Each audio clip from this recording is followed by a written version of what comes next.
Hello there, and thanks for tuning into my channel. My name is John Hathaway, and this is part 3 in my spiritual journey series, where I'm going to be talking about my journey into and out of fundamentalist Christianity, and then kind of where I'm at spiritually today.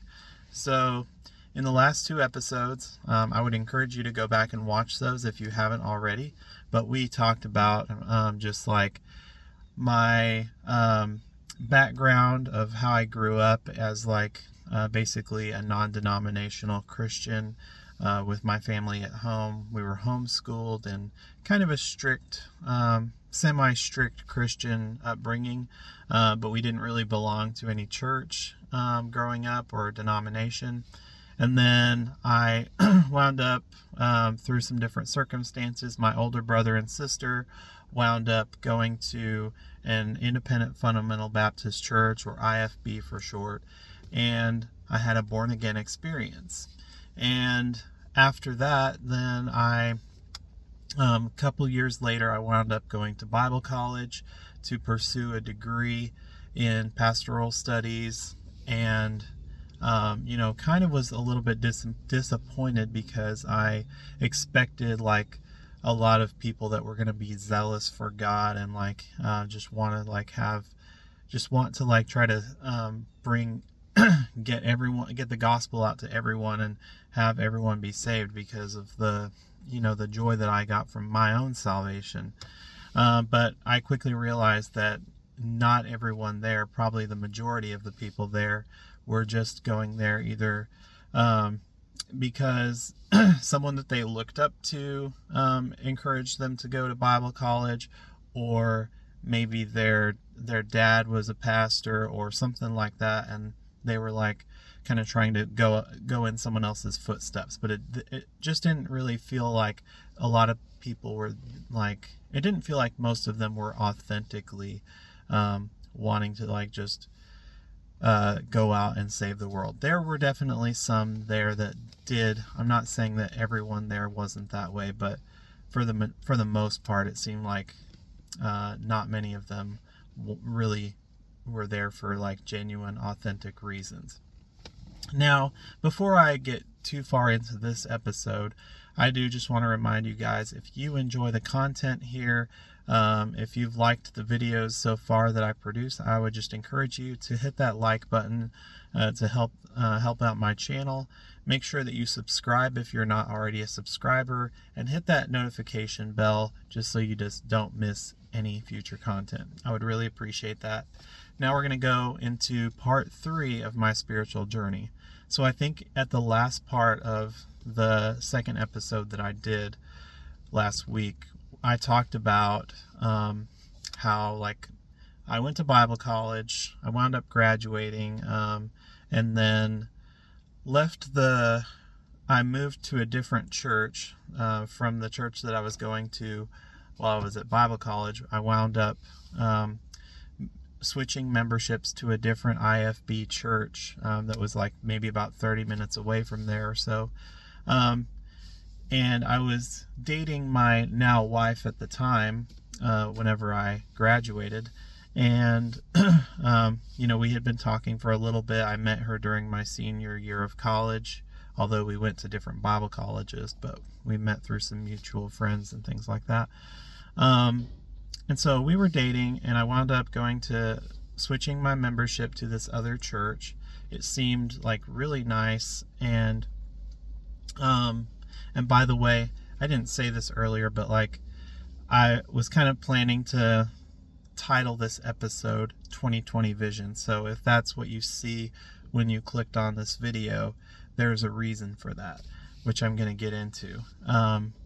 But a lot of it has to do with the year 2020, which I'm going to be leading up to that. So anyway, I started going to this church. There was kind of that, I guess you could call it that honeymoon phase of whenever you leave one environment and go into a new one, it kind of seems like all sunshine and rainbows, everything's nice and less legalistic and things like that. And that's how it genuinely felt to me for a little bit. But I quickly realized that this was just another brand of the same denomination with the same problems at their core. Although maybe it wasn't at its surface level, maybe it didn't seem as legalistic and harmful, but at its core, it had the same problems, which I would soon discover. But anyway, so my wife and I were dating. We wound up getting married about a year later. This was in 2016. We get married, and as I went to this new church, I kind of like went there as kind of like to help. Basically, it wasn't a church plant, but this new pastor had just taken over basically this church in Little Rock that was almost dying. Like, there was just basically only like maybe less than 30 church members there, and it was mostly just elderly people and stuff like that. So this pastor comes in and tries to like revitalize this church. It's kind of like a restart church plant or something like that. And one of my friends was going there at the time, and he invited me, and that's why I wound up going to this church, and kind of to help this like church grow and stuff like that. So I was helping with the bus ministry and junior church and a Sunday school class. I think I started out like teaching a Sunday school class, and then later I took over the junior church when the previous person who was doing that left. So I took over that, as well as my wife. She helped me with that too whenever we got married. And we had basically been over the junior church for about four and a half, almost 5 years into our marriage. And it was, it was fun starting out, but eventually it got to the point where I felt like kind of spiritually burnt out, because we had it was basically just me and my wife in charge of the junior church. And then sometimes we would have one helpers, maybe two if we were lucky. But there were definitely plenty of times where it was just me and my wife up there with no other adult help or supervision to help these children. And it wasn't just like a few church kids in this junior church. No, there was like sometimes between 20 and 30 kids in there, and the majority of them, there was probably like maybe 10% to 10 to 20% of them might have been church kids sometimes, but most of them would be like these inner city youth kids that are brought to church on buses, basically as like free babysitting, because their parents, they let them go to church as like a way to basically not have to watch them for a couple hours during Sunday mornings. So we oversaw that ministry, but got kind of burnt out after a while for various reasons.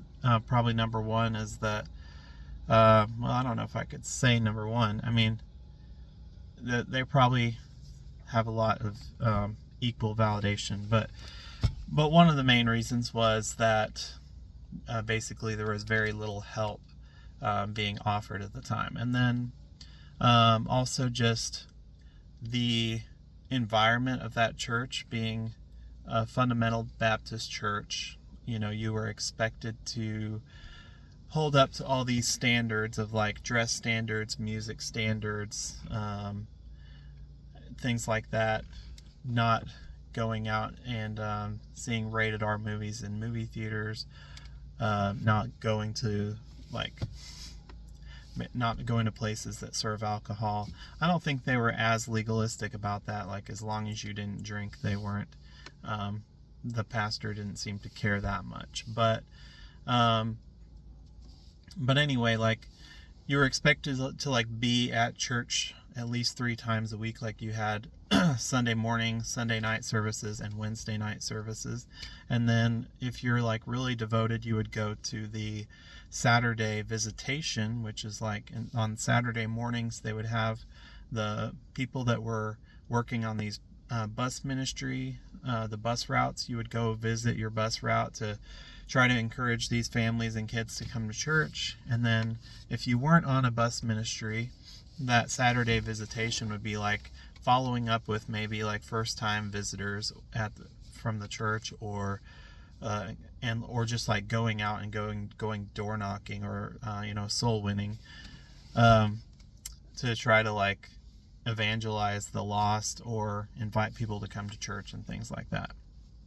And I would say that for the most part, I tried to be there every Saturday if I could, if I didn't have anything else going on.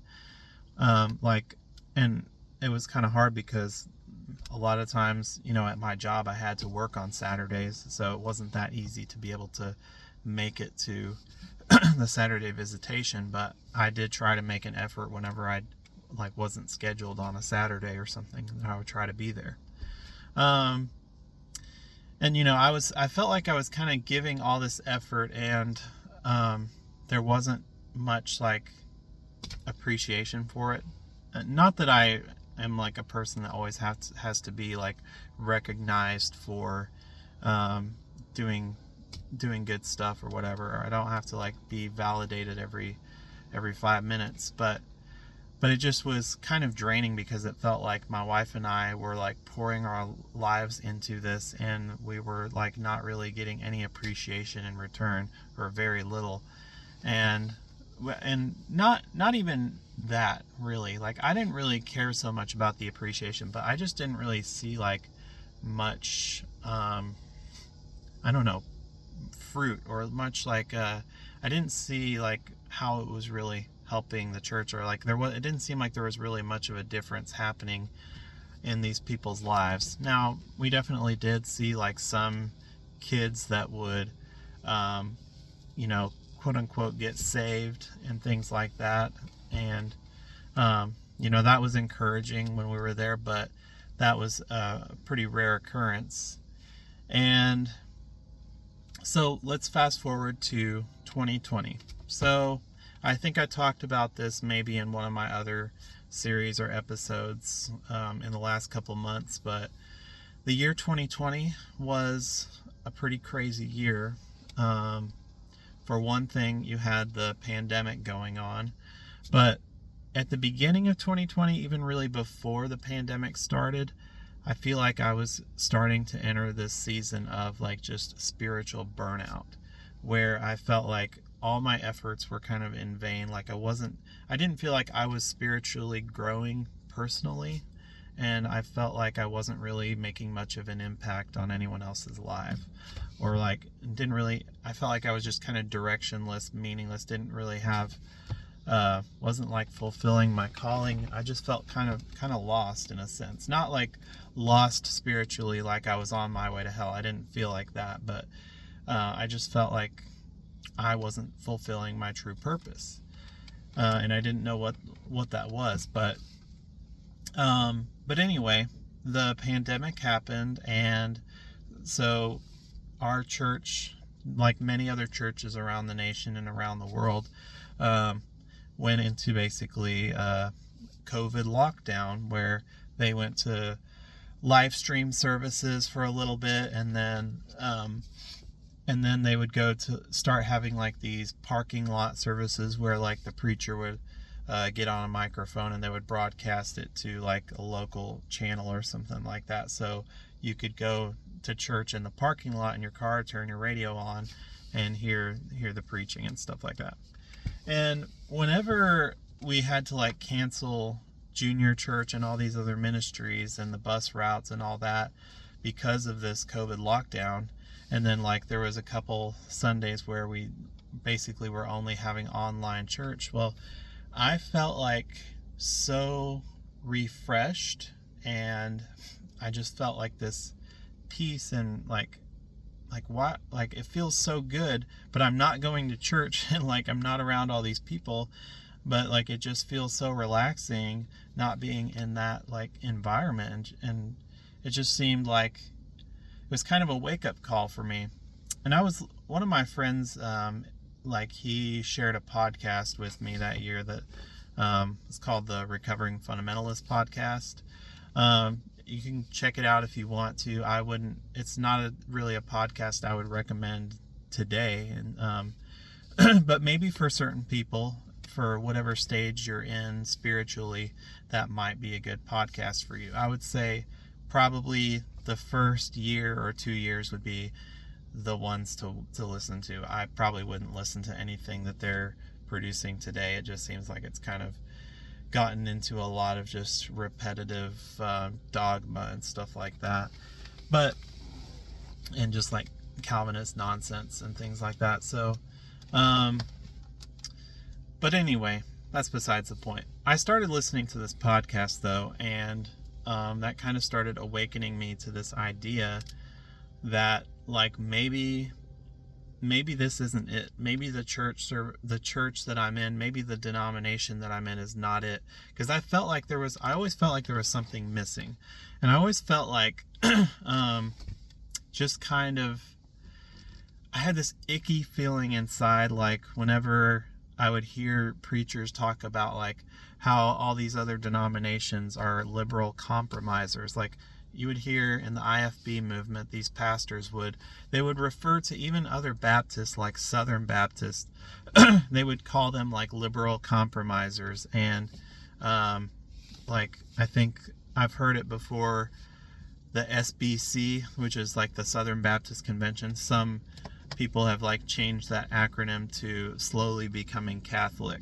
And that's kind of like a derogatory term that the IFB would use to slander the Southern Baptist. And basically anyone who wasn't to the independent fundamental Baptists, anyone else outside of their denomination or outside of that umbrella was either a liberal or a heretic or a compromiser or something of that nature. And so anyway, one of the reasons, and this might be a little bit tongue-in-cheek here, but one of the reasons that I've wanted to kind of title this episode 2020 Vision is that the pastor at our church, he, like every year there would be like this annual theme for the church. Like we would just have we would basically have an annual church theme. Sometimes they would have a song around it or something like that. But in the year 2020, my pastor decided that the church theme was going to be called 2020 Vision.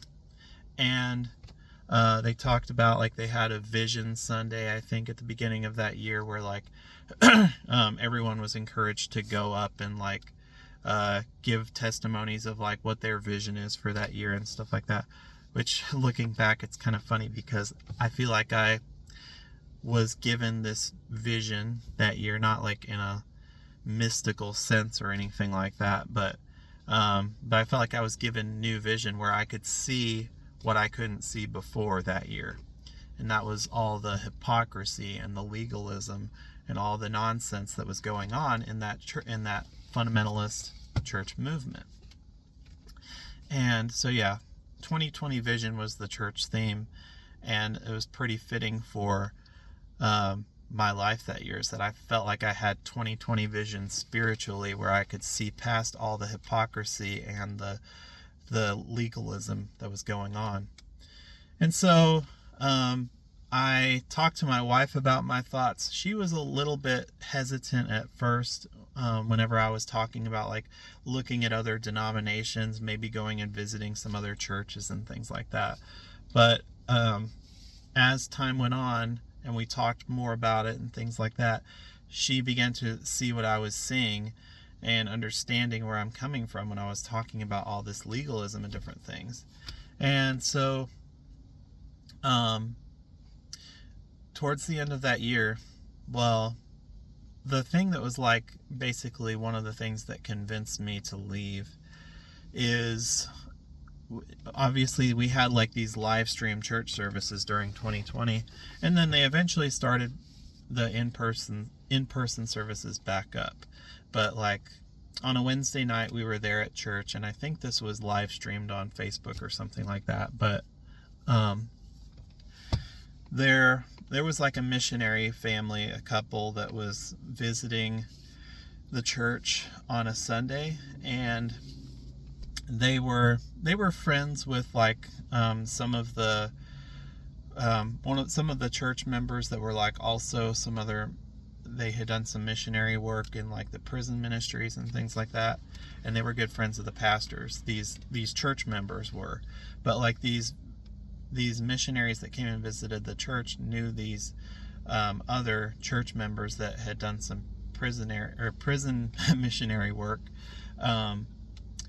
They came and they like ate lunch at the pastor's house, and they kind of like helped like host some meals and stuff for them while they were in there.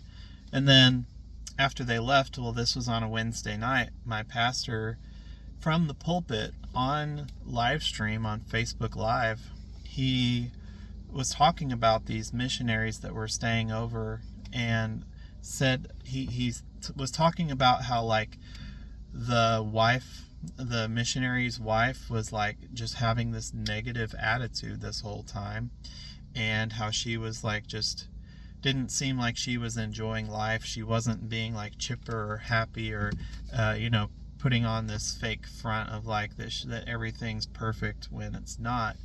And so the pastor was like acting all upset because she wasn't acting all happy and chipper, and and basically he was like slandering her on Facebook Live. Now, I don't think he said her name or these missionaries' names, said them by name, but he was like basically publicly slandering them. And I was just like, after we got out of church, I asked my wife, I was like, that was not right. Like what he did, what he said, that was slander. That was inappropriate for a pastor to talk like that. And who knows what that missionary woman could have been going through at the time. Maybe she was battling depression or something like that. But if you're in the IFB, depression is just basically something that happens because you're not praying enough, you're not reading in your Bible enough, you're basically sinning, or you have some area of your life that you need to get right with God. And that's basically how it is in these fundamental Baptist church environments, or other fundamentalist church environments, where if you ever have any kind of like mental illness, or if you have depression or anxiety, that's basically it's all just an attack from Satan, and you just need to pray more and read your Bible more, and you need to start serving God better, and then that stuff will go away. But that is complete, utter garbage and nonsense. Like I could not like find anything more wrong than that statement. Like, and I've heard that stuff preached left and right in these environments, and I just like, that is just some of the most dangerous, harmful teaching for anyone who's like going through depression or anxiety or any kind of mental illness, which I was having a lot of issues in those areas with my mental health and well-being. At the time, I had like a couple different panic attacks in the 2 years leading up to that year and stuff, and it was just it was a hard time in my life. But later I realized that it's okay to seek like mental help and therapy and stuff like that, and to do meditative practices or things that can help your own mental well-being and stuff like that. Now, another thing, so I talked about how I was naming this episode 2020 Vision.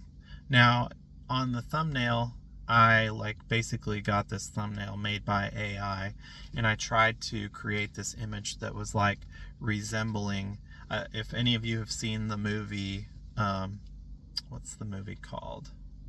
It's with Ryan Reynolds, and it's Free Guy. That's what it is, Free Guy. So I asked this AI app on my phone to create an image of Ryan Reynolds from Free Guy, and where he's wearing these he's wearing these glasses that give him this basically new vision, new insight, or an awakening essentially. And I feel like that's kind of an appropriate illustration or allegory. If you haven't seen that movie, I would highly encourage you to watch this movie, Free Guy, with Ryan Reynolds. And Basically in the movie, he's like this NPC. Like if you know about video games, if you've played video games before, what an NPC is, if you haven't, it's basically, it stands for like non-playable character or non-player character.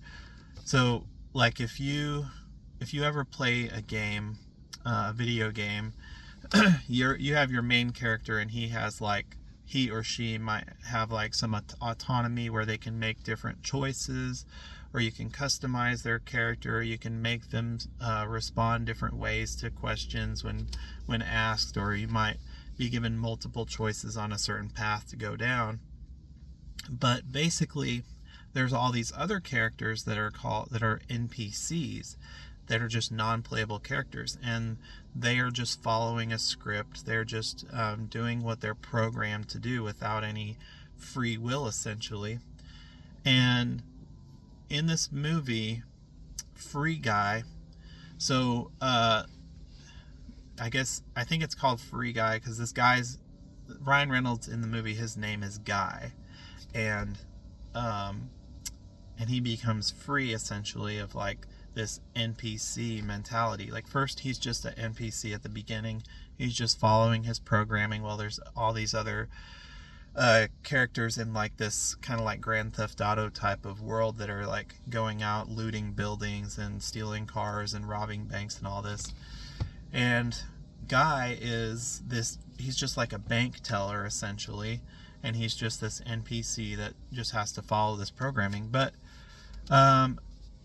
one day I think he decides to like assert himself and like go a little bit outside of the programming.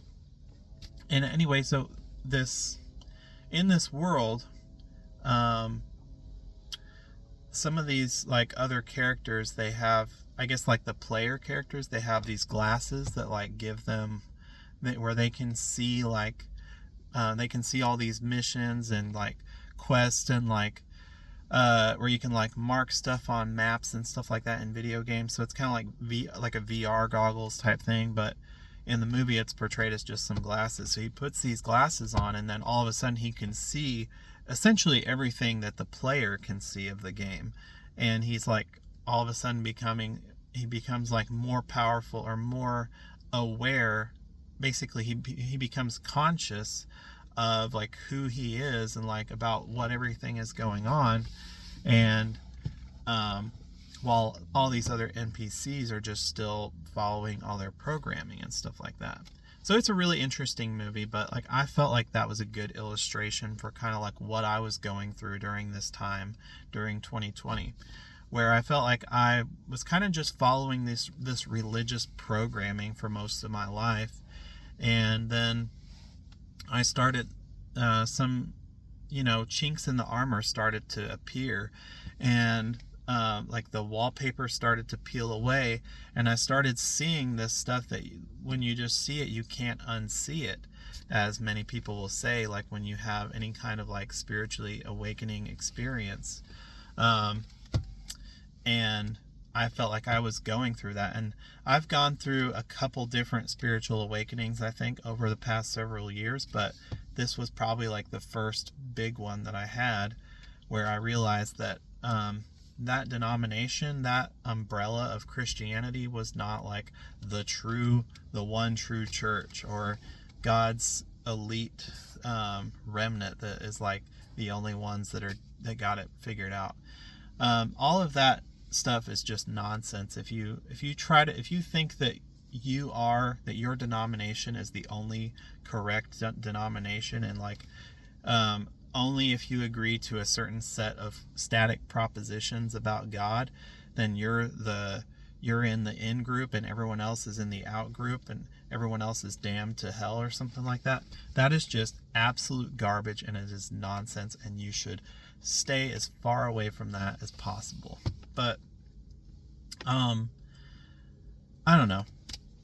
I know that some people listening might still be in a church environment like that, and I don't condemn you for it. I mean, I think that I learned some valuable stuff when I was in that kind of environment, but eventually that cocoon is going to have to break. And when that happens, you can either make the choice when it's time to break out of that cocoon. You can either make the choice to break out of it gracefully and become who God is calling you to be, or you can decide to stay in there and basically die in that cocoon, and just like you never become who you are authentically, who you're meant to be. You never see the true like transformative power of God and the universe and everything, and who you can really transform into, and what you can be like when you truly experience God and you experience the divine inside of you. It's just, I can't explain it in words about how amazing it is, but through some of like the spiritual, I guess, I don't know how to exactly word it, but like through some of the experiences that I've had over the last few years, it's just been so like refreshing. It's also kind of scary, I'll be honest. It's a little bit scary. It's like there's all this stuff that I'm finding out that I have absolutely no clue on. Like I feel like I'm just like entering this whole new universe of like where I basically hardly know anything, but it's like exciting at the same time, where like you get to learn all this stuff and you get to be on this journey of like continuing to find out more and more about who God is and who you are and who you are meant to be and what your purpose is in this life. And it's you've probably, if you're in like a fundamentalist, like an extremely fundamental church environment or fundamentalist church environment, I think I've heard a lot of pastors and preachers talk about like that it's not about the journey, but it's about the destination that matters.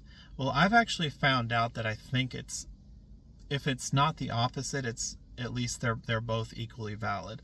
Life is not only about your destination. If you are only focused on like the afterlife, or if you're only focused about like making sure that you live holy and righteous, so that and that you're like a completely sinless, perfect goody two shoes for the rest of your life, and that you don't mess up at all, and you're just living this safe, spiritually like, I don't know, spiritually ignorant life, where you're not going out and doing anything in this world, but you're just staying at home and like listening to Southern gospel music and watching all your Christian movies and Christian TV shows, and not going out and like actually experiencing the world and witnessing like God's amazing creation for yourself.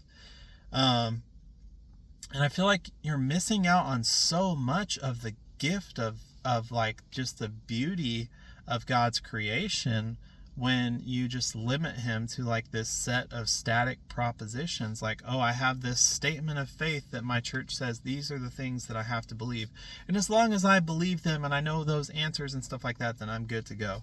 Well, I'm sorry to say this, but you're gonna have a lot of hard times coming up if you think that is where you need to end up, if you think that that's all that matters in life. The journey is just as important as the destination, if not more. And I think that you can experience heaven already here on earth. We are, like, in the Bible, Jesus talks about like those who believe on me have eternal life. It's not like you will have eternal life, you will go to heaven, you will sit on a throne in glory. It's now. You have eternal life, and that's something that can be experienced right now. You can start to experience the glory of God presently right now. And I need you to get that. I need you to understand that. That might be hard for many people to grasp, but once you realize that, it's going to be like, it's just going to be so transformative in your life, and you're going to wonder how you ever lived without that knowledge and that amazing insight. So I'm going to go ahead and leave this episode at that. I hope that you guys have enjoyed this. I'm sorry it went a little bit longer than I expected, but hopefully it was enjoyable for you. If you liked it, please be sure to hit the thumbs up button, subscribe, comment, hit the notification bell so you don't miss any future content. And I will see you next time. Have a good rest of your day.